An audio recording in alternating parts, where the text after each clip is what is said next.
Assalamu alaikum and welcome to a brand new series of Education Matters which focuses on helping you to support your child's education. The Prophet Muhammad sallallahu alaihi wasallam said, "A father gives his child nothing better than a good education."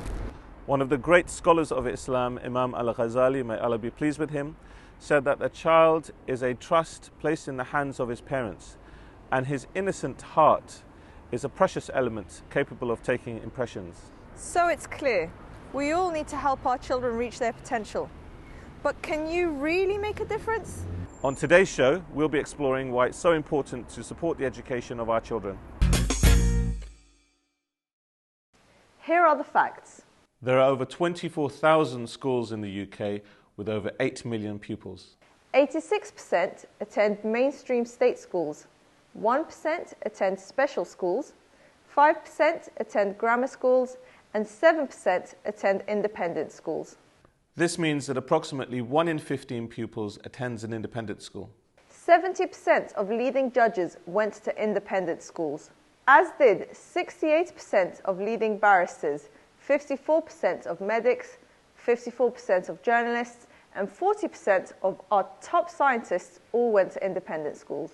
Almost 50% of all places at Oxford and Cambridge universities go to the independent sector. Remember, only 7% of pupils attend independent schools. Does this mean that only pupils from independent schools can be successful? Why do so many of our children struggle to fulfill their potential? One of those reasons is economic disadvantage, where 13% of all children live in severe poverty. That's approximately 1.7 million children. Preschool research suggests that although there are both outstanding parenting and poor parenting in every income group and background, on average, before children start school, 45% of low-income families read to their 3-year-old child daily, compared with 78% of high-income families. That's a 33% gap. What about going to the library? Well, on average, 45% of 3-year-olds from high-income families go to the library at least once a month, compared with just 24% of children from low-income families, despite the fact that visiting the local library is free. 33% of 4 to 5-year-olds from low-income families were taken to a museum, compared with 72% from high-income families. This is despite the fact that it is actually free to visit many of the most popular museums. What about television?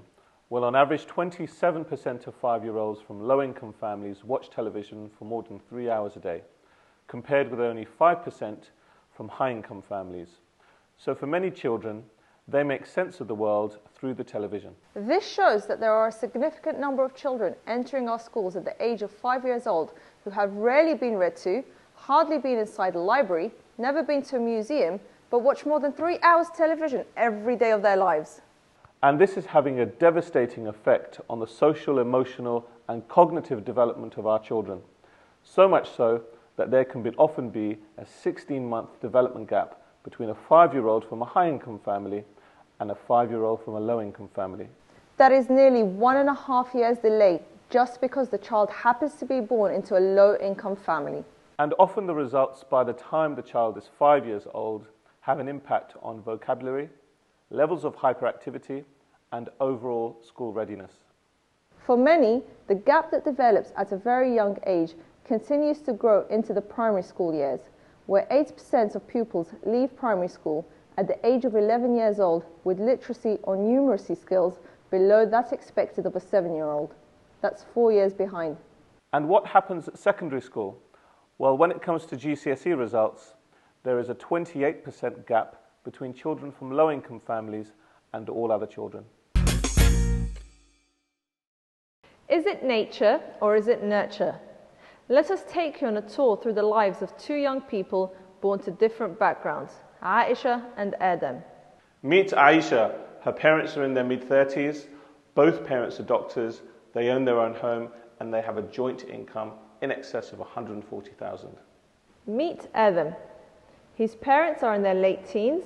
They're both unemployed and living with the mother's parents. They're also on benefits.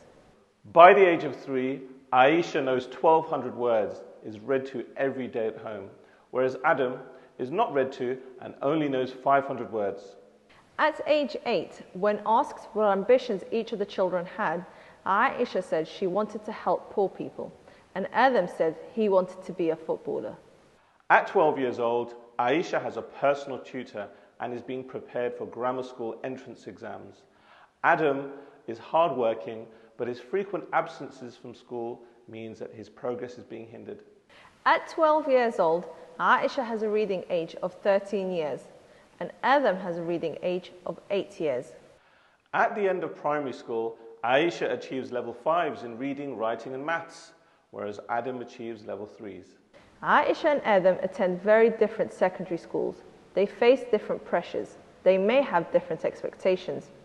Aisha attends a selective grammar school and Adam attends his local comprehensive school.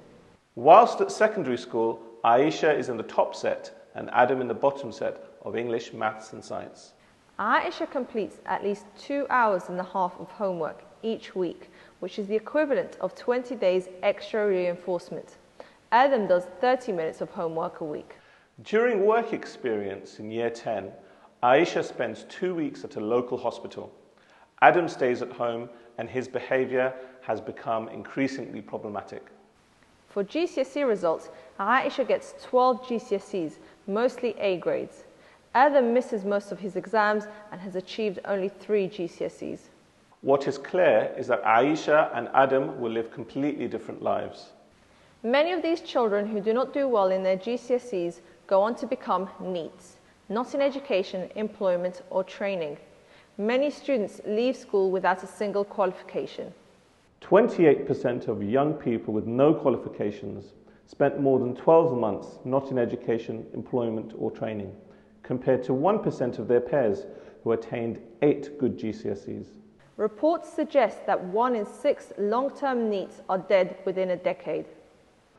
For those who think that education is not a matter of life and death, actually for those people, for the most vulnerable children and young people in our society, it really is. There is a strong link between educational underachievement and unemployment and crime. The 2011 riots are a stark example where 2/3 of the young people arrested in London had some form of special educational need.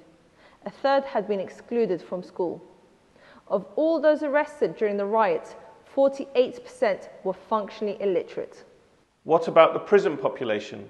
Well, 2/3 have numeracy skills at or below an 11-year-old, and half have reading ability at or below an 11-year-old. Half of all male prisoners were excluded from school, and over a quarter of prisoners were in care as a child. Ask yourselves, how could we have prevented this social inequality? When we look at Muslim children in the UK, we can see that the picture is no different. There are approximately 500,000 Muslim school pupils in the UK, with at least 2/3 of Muslim children in the UK living below the poverty line. Although there are pockets of very high achievement, on average, Muslim pupils in the UK, compared to other faith groups, are still underperforming at school, less likely to go on to higher education, more likely to have no qualifications, be unemployed, and suffer from poor health. And despite being only 4% of the total population of the UK, Muslims make up 13% of the total prison population. There are many reasons for this achievement gap: social disadvantage, financial disadvantage, literacy and language disadvantage, as well as aspirational disadvantage. But are all of these just excuses? Does a child's future have to be determined by how much money you earn? Can you have an impact on the education and life chances of your child? Well, research suggests we can. Parental involvement is the strongest factor in a child's schooling, even more so than socioeconomic background, family size, and the level of the parents' education themselves. High parental interest is associated with better outcomes than for children whose parents show no interest. When parents show an interest in their children's education, those children demonstrate a keenness for learning and are better behaved in school. Those children that read to their parents, even though their parents cannot read English themselves, still show improvements in their reading, which demonstrates that it is parent involvement that counts the most. Research suggests that children's progress can be hindered by lack of parental involvement. Children are disadvantaged not by their social class, but rather not having their parents' interest. Children with interested parents pull ahead of the rest, whatever their starting points. If we're going to produce a generation of highly skilled and upright young people, then surely we have to take a keen interest in our children's education. The Prophet Muhammad sallallahu alaihi wasallam said, "Each one of you is a shepherd, and each of you will be questioned about your flock." Imam al-Ghazali said, "Knowledge potentially exists in the human soul like the seed in the soil. By learning, the potential becomes actual." Over this series, we will help you with practical tips and guidance to help you to support your child's education. Until next time, Assalamu alaikum.